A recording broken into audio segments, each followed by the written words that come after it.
यशोवाणी दिवाळी अंक 2024. लेखाचं नाव आहे मी अनुभवलेली वारी. लेखिका धनश्री अजित जोशी. पहिली माझी ओवी दुजा नाही भाव, पाठी उभा देव पांडुरंग. ही माझी ठाम धारणा. मी नास्तिक नाही. कर्मकांडाच्या अवडंबरापासून मात्र दूर आहे.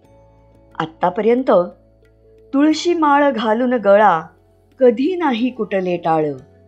पंढरीला नाही गेले चुकूनिया एक वेळ. देव्हाऱ्यात माझे देव त्यांनी केला प्रतिपाळ. चरणांची त्यांच्या धूळ रोज लावी कपाळाला. हा माझा भाव तोच आयुष्यभर जपला. कधी वारीला एकदा तरी जायचंय हे खूळ माझ्या डोक्यात बसलं आणि मी आषाढी वारी करण्याचं ठरवलं. आवाज आलेली पंढरपुरा, वेशीपासून आली घरा, अशी माझी अवस्था. अनेक संमिश्र भावभावना मनात. वारी पूर्ण केली असती तर आज मी पंढरपूरला असते. माझ्या बरोबरीच्या सख्यांनी वारी पूर्ण केली. आज आम्ही पंढरपूरला पोचलो. विठू माऊलीचं दर्शन झालं. त्यांचा सेल्फी बघितला. खूप थकलेल्या वाटल्या. त्यांच्या चेहऱ्यावरचं समाधान आगळंच होतं. खूप आनंद झाला. डोळे पाणावले. का मी कच खाल्ली? का माझी तेवढी पुण्याई नव्हती? माझी इच्छाशक्ती कमी पडली का? का भाव कमी पडला? असंख्य प्रश्नांनी मला घेरलं. परीक्षेत अपयश आलेली मुलं समर्थनार्थ हजारो वाटा शोधतात. तसं होतंय का माझं? खूप विचार केला. माझाच मी अभ्यास केला. हा अभ्यास ही एक वारीच होती म्हणाना.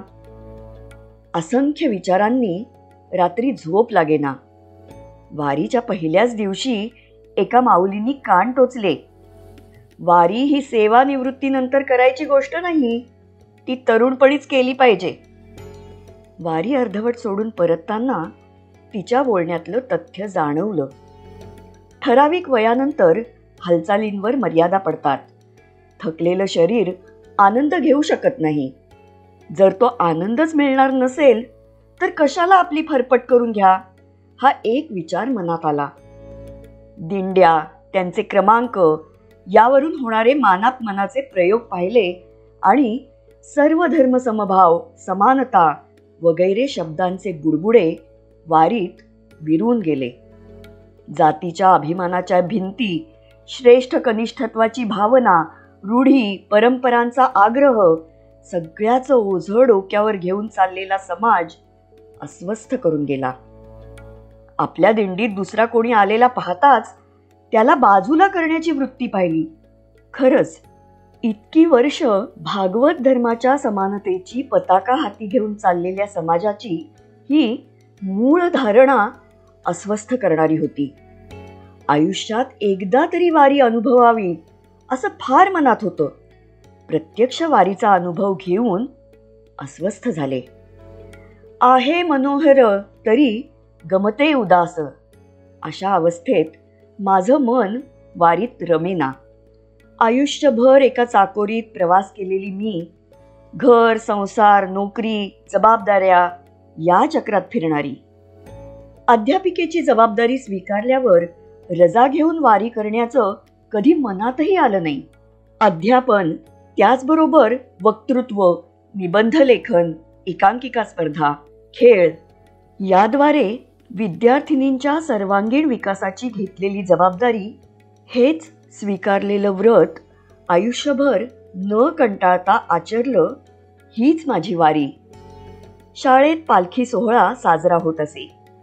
पारंपरिक दिंडीबरोबरच विज्ञान दिंडी, पर्यावरण दिंडी, ग्रंथ दिंडी निघत असे. एक आगळा वेगळा संस्कार विद्यार्थ्यांवर होत असे.